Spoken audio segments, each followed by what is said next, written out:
Hello and welcome to the June Virtual Social, New Jersey Jazz Society's June Social. We are so delighted that you've joined us. And my name is Sydney Halpin and I'm the president of the Jazz Society. And I am in the room where it's happening for the first time in 16 months, I think it is. So it's very exciting to be live tonight. The New Jersey Jazz Society, for those of you who don't know, is an organization that is funded through donations and through membership. If you are inclined to want more information about either, please go to our website, njjs.org, and you can find out all the pertinent information that you would need. Also, New Jersey Jazz Society, as a benefit of membership, offers an award-winning magazine 11 times throughout the year. And this June issue happened to feature this trio that you're about to hear this evening. So as a special gift tonight to our viewing audience, the password for the June issue, which will be over in just a couple of days, is Misty with a capital M. And as you can see, I'm a little out of practice for live. So anyway, again, thank you so much for joining us, and thank you for supporting the New Jersey Jazz Society and live arts in general. We will not have a social in July or August, but we will, however, have our education series, which will broadcast at 3 p.m. Sunday, July 18th, which will feature Sandy Josephson, who is the editor of the New Jersey magazine, the editor of Jersey Jazz, and he will be presenting on Jerry Mulligan, which is a nice little bow on our guest this evening, because the esteemed Mr. Bill Crow here is also a contributor to Jersey Jazz, and he happened to play with Jerry Mulligan for many years, and there's wonderful stories and the like about that. So you don't want to miss that. A couple more notes I need to see here. Tonight's trio. It is my incredible honor and pleasure to introduce them to you. We have both ends of the spectrum tonight. We have our esteemed legendary Bill Crow, who has been doing this for so many years. I don't think there's a jazz club. Is there a jazz club you haven't played? I don't believe so. Oh, yes. I've closed a lot. Oh, you've closed a jazz club or a famous musician that Bill has not somehow been a part of or known or played with. His discology is amazing. So if you don't know who Mr. Bill Crow is, please Google him, look him up. And if you haven't read his book, From Broadway to Birdland, it is the best read. So for a summer read, for any kind of a read, a bathtub read, it's perfect. So I'm going to introduce you now to Mr. Bill Crow. On the other end of the spectrum is this lovely, lovely, gorgeous young lady here, who her story about learning to play the piano is something out of a book as well. This young lady learned to play by ear from watching, it was the movie Ray, right? And you were how old? 6? 4? 4. She was 4 when she learned how to play by ear and learned and loved jazz, and she has been studying ever since. You've just finished your freshman year, right? Your freshman year at William Patterson? Yep. And the late, great Harold Mayborn said of Leonika, she's the future. So we have the past. Well, not past. You're still with us. We have the past, the present, and the future here tonight for this 3 generations of jazz. And in the back playing the drums tonight is Nick Schubel, and Nick has played for decades here in New Jersey, haven't you? And has also played with many of fellow esteemed colleagues. So I'm going to stop talking and turn it over to these cats who are going to wow you tonight. So ladies and gentlemen, the 3 generations of jazz trio. Mm-hmm.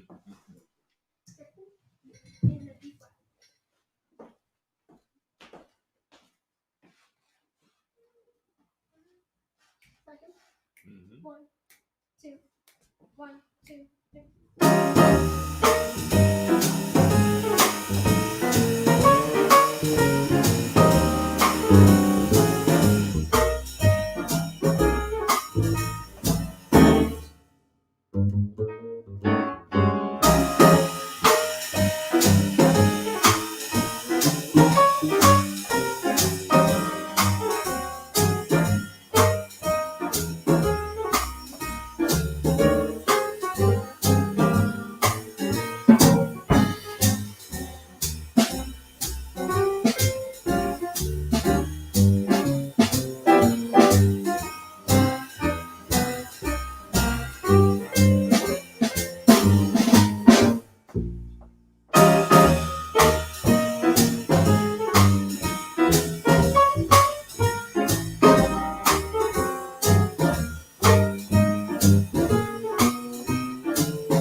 Thank you so much. It's really a pleasure to be here.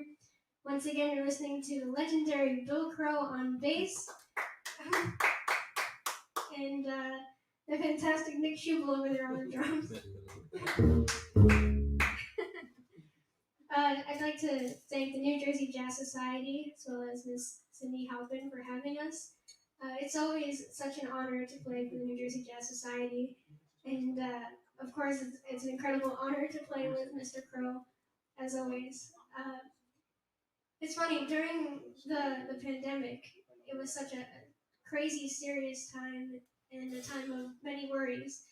But at the same time, for us, it was a time of great joy, to be honest, because during that time, safely, we would meet in our backyard and have some like weekly jam sessions.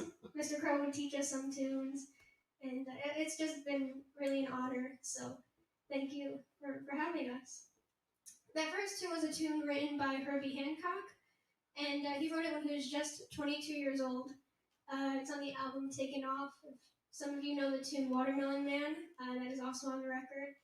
But that tune was called Driftin', so we hope you enjoyed it. This next tune is a tune from the late 1920s, early 1930s, a tune called Softly as in a Morning Sunrise.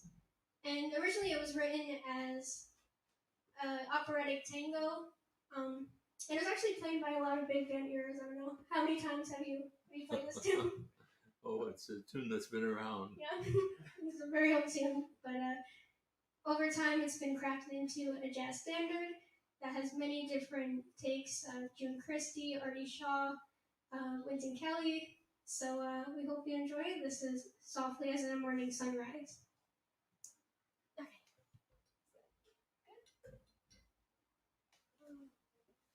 Okay, and it's in C minor. Right, I'll start it now.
All right. Thank you very much. That was Softly as in the Morning Sunrise. I'm gonna shift a little bit. One of the most influential composers I believe that ever existed, even among all types of music, was Duke Ellington. He's such a masterful, incredible composer, pianist, leader, and unfortunately, I'm too young to have met him. uh, you know, I wish I did, but fortunately, I was born too late. But Mr. Crow has actually met Duke Ellington, and before doing this, we were just talking, and one thing that Mr. Crow does all the time is tells so many stories, and these are stories that you cannot find in a history book. For instance, one of my favorite pianists is Teddy Wilson, and you'll read how polite he was and how incredible of a pianist he was. And I asked Mr. Crow about Teddy Wilson, and he said he was very kind, very polite, great pianist, but he could drink everybody under the table. Like I said, you can't find that in a history book. So I'd like to ask Mr. Crow, if you don't mind, telling a little bit about Duke Ellington. Sure. Thank you. Well, my first really good job in New York was at the Hickory House with Marion McPartland's trio, and we were in the center of a big oval bar, and it was an easy place for people to come in and visit. So I got to know all the other musicians that hung out there. And I noticed that Duke Ellington was there quite often to eat dinner. And I found out that his publicist, Joe Morgan, had worked out a deal with the Hickory House where they could eat there for free, and as an exchange, he would get the Hickory House mentioned in Walter Winchell's column or someplace like that. So we saw a lot of Duke and Joe Morgan, and occasionally Marion would coax Duke into coming up and playing a tune with Joe Morello and me, and so that was quite exciting. Actually, I got to play with Duke's band once. I was with Jerry Mulligan's quartet, and we were doing a concert opposite the Ellington band up at I can't remember the name of that auditorium up near Columbia University, but it was an outdoors job. And Duke's bass player hadn't showed up yet, and he's looking at the sky and wondering if it's going to rain. And he came over and pulled me by the sleeve and said, "Come with me." And he took me out to the music stand that was next to the piano. And I started to get the book out, and Britt Woodman over in the trombone section says, "Don't do that. That's all been changed." And so he says, "Just hang around in B flat for a while. We'll tell you away." So I did, and Duke is talking out front, and we're all vamping in B flat. And then we suddenly went into some tune, and Duke was sensible enough to go back into his older book, so there would be tunes that I knew. But when we came to a ballad that I didn't know, he suddenly was at the piano right beside me, and he would just point at my bass note just before I needed it, and he guided me through the whole tune just as though he had written it out for me. Wow. So that was my big thrill. Wow, that's amazing. Thank you. In tribute of Duke Ellington, I'd like to play a ballad. I think you know, so I won't point the bass notes. No, but hope you enjoy it. This is called "In a Sentimental Mood" by Duke Ellington.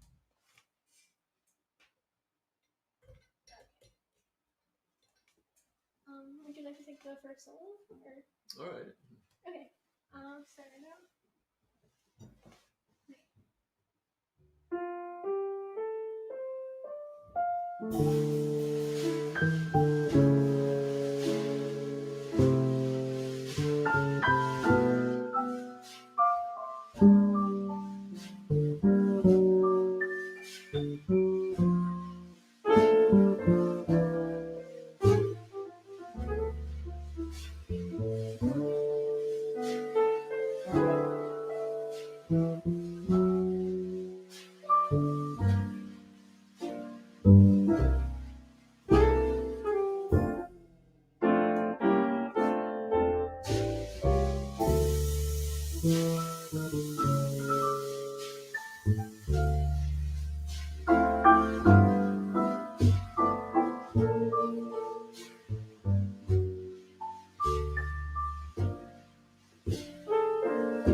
Thank you.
Want to do morning? Great. Thank you. Okay. Morning? Do you want? Okay.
Thank you very much. That was a tune written by Claire Fisher, and that was entitled Morning. I guess the opposite of now, but it's okay. We're going to continue now with a tune, also a tune that was made famous on, I guess, written for a Broadway play. And that Broadway show was called Revenge with Music. So it's a little exciting. We hope you enjoy this. This next tune is called You and the Night. It's nighttime, so there we go. Morning, night. You and the night and the music.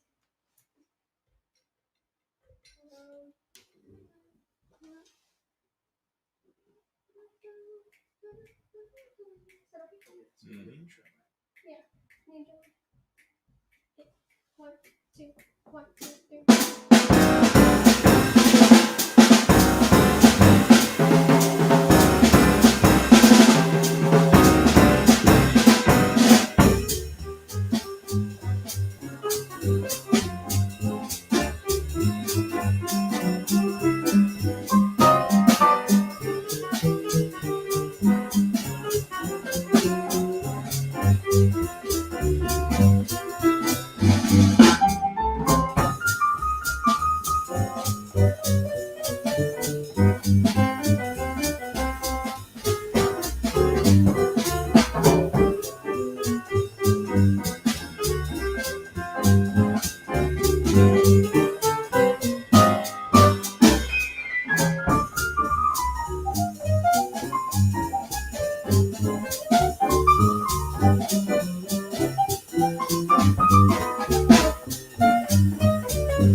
Favela?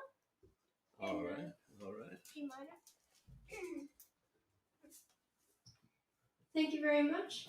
That was You and the Night and the Music. Now I'd like to shift things a little bit to Brazil, to the Bossa Nova movement, and also before we started the show, and I guess a couple weeks ago, also in our backyard sessions, Mr. Crow talked about his time with Stan Getz, and although that's I think you said you played with him before he moved into Bossa Nova, Yeah. right?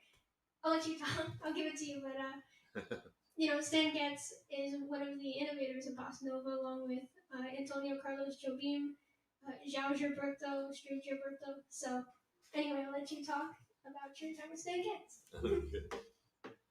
Well, I was lucky to be playing with Jimmy Rainey, who had been Stan Getz's guitar player. But Stan had gone to the West Coast by himself, so Jimmy was free. And I was working with Teddy Charles at the time that his guitar player left. So we had Jimmy for the summer. Then Stan came back and called Jimmy up and said, I got a week in Boston, and I got a piano player, and Roy Haynes lives up there, so he'll be the drummer. So get a bass player and come on up. So Jimmy said, you want to do it? And I said, well, of course. So what I thought was just going to be a week with Stan turned into 6 months. The band kept changing.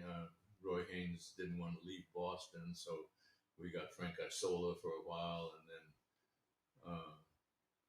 the piano player was a guy from Pittsburgh named Jerry Kaminsky, who played like Hank Jones, just a beautiful player, but he thought nobody liked the way he played. So I remember Terry Gibbs told me one time there was a guy raving in the audience about how great Jerry sounded. And Terry ran back to the dressing room and said, hey, there's a guy out there that thinks you're the second coming of Christ. And he said, you're one guy. So, anyway, he left, and we had Duke Jordan, and then Kenny Clark became the drummer, and then they went away, and Jimmy left. So Stan started a new band with me and Bob Brookmeyer and Johnny Williams and Al Levitt, and that was a rhythm section that never gelled. Johnny wanted to be on the front end of the beat, and Al wanted to be on the back end of the beat, and I was too young to have an opinion. So finally, Stan solved the problem by going back to his old bass player, Teddy Kotick, and I was free for the summer, so I went and took Teddy's job with Claude Thornhill, did one-nighters for the summer of 1953. So that was my experience with Stan. Wow, that was fantastic. Thank you. And you talked a little bit about seeing João Gilberto and Street Gilberto in person. Oh yeah, I don't know. I was working at the Half Note with Bob Brookmeyer and Clark Terry, and we looked down, and there were João Gilberto and Astrid, and I was familiar with their music because Jim Hall had just done a tour of South America, and he came back and laid these 2 LPs on there, which wow, I was really admired him. So they said, well, do you have any advice? And we said, stay away from Joe Glazer. He was the booker that gave everybody grief. So of course they signed up with Joe. But anyway, it was very nice to meet him and hear him sing. Wow. Thank you. Well, in spirit of that, like I said, we're gonna move over to Bossa Nova. And this next tune is a tune written by Antonio Carlos Jobim, and it's called Favela. And for those of you who don't know, the favelas are a group of houses, I guess you could say, in Brazil, mostly in Rio de Janeiro and Sao Paulo. And unfortunately, they're kind of like the slums, I guess you could say, or the less fortunate areas. But they're beautiful. Their houses stacked on top of each other, and when you see them at night or in the early morning, they're really, really beautiful. So Antonio Carlos Jobim took this tune called Favela, and it's about the bittersweet aspects about the favelas. And we hope you enjoy Favela.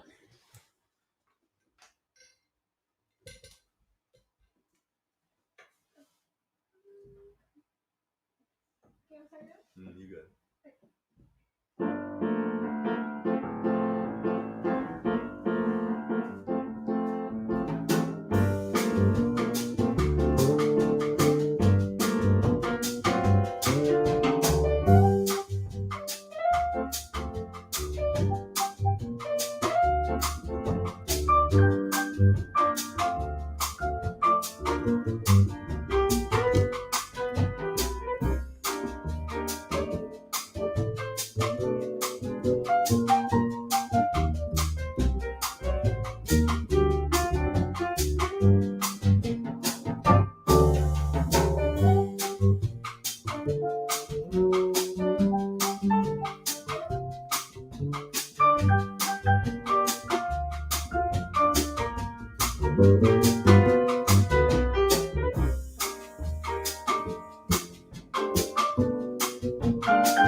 I'm not sure. Okay. It's a few minutes to 8 o'clock. Should we do one more? Mm-hmm. Or Oh, yeah. okay, great. I'm sure that's on. So okay. Thank you very much. That was Favela. Unfortunately, we only have one more tune for you tonight. It could be maybe two. Maybe. All right. Yeah. You want to do? Did I do? Sure. Okay. All right, maybe two. So once again, it's such an honor to play with the legendary Bill Crow on bass and Nick Schubel on the drums. The great Nick Schubel. Once again, thank you so much to the New Jersey Jazz Society for having us, and Miss Cindy Halpin for making this happen. It really means a lot, and it's so much fun. So thank you, and thank you all for tuning in. Of course, again, it really means a lot. We're gonna play now a tune from I believe 1926, and 26 or 28. I'm not sure. I'm pretty sure it's 26. I bet money if it was 26. Maybe not. I don't have money. No. That's a year before I was born. Really? Wow. I bet it's the year before. Okay. And a number of years ago, I believe it was the New Jersey Jazz Society that presented Bucky Pizzarelli at one of their events. And it was at that time that I had to learn a number of different tunes. And Bucky Pizzarelli was known for this tune, Did I Do? So in honor of him and in honor of the New Jersey Jazz Society, we're going to play Did I Do? Hope you enjoy.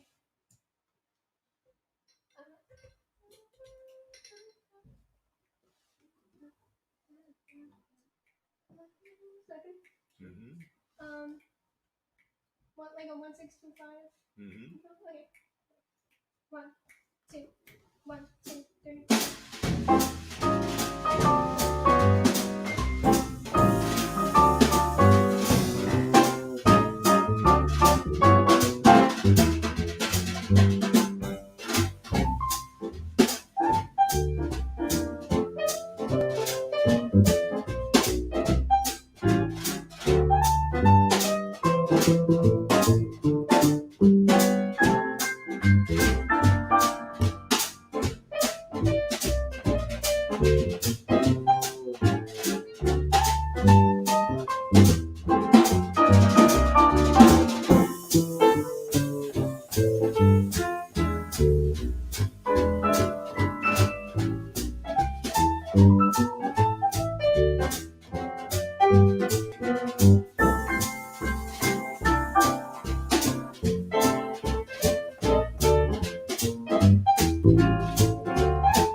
Amazing. Should we play one more, or do you want One more. Yes. Okay. Play the blues. Okay. Right. And you can come up and talk at the end of like during the blues. Okay. Thank you very much. That was Did I Do. I will once again mention thank you, Mr. Bill Crow on bass, Nick Schubel on drums, New Jersey Jazz Society, Cindy Halpin. Thank you all. Thank you all for tuning in. And who are you? And I'm Leonika Schubel. Thank you so much for having us. We're going to close out with a Red Garland tune called Hey Now. Hope you enjoy. And once again, thank you for having us.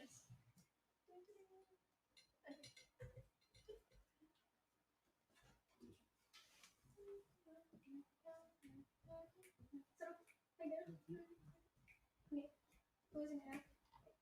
1, 2, 1, 2.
Ladies and gentlemen, thank you so much for joining us this evening. I think you'll agree with me that the future of jazz is bright in the hands of this young lady and with her talent and grace.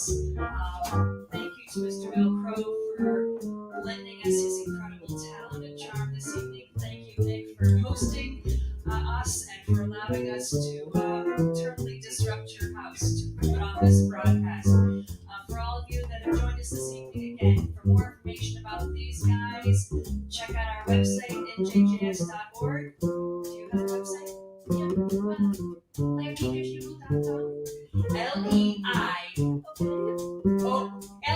Sionieke Schubel, SCHEUBLE.com. Anyway, Google her, you'll find it. Thank you again. Thank you all so very much. Such a pleasure. Always so easy to work with. Thank you so much. Good night, everybody.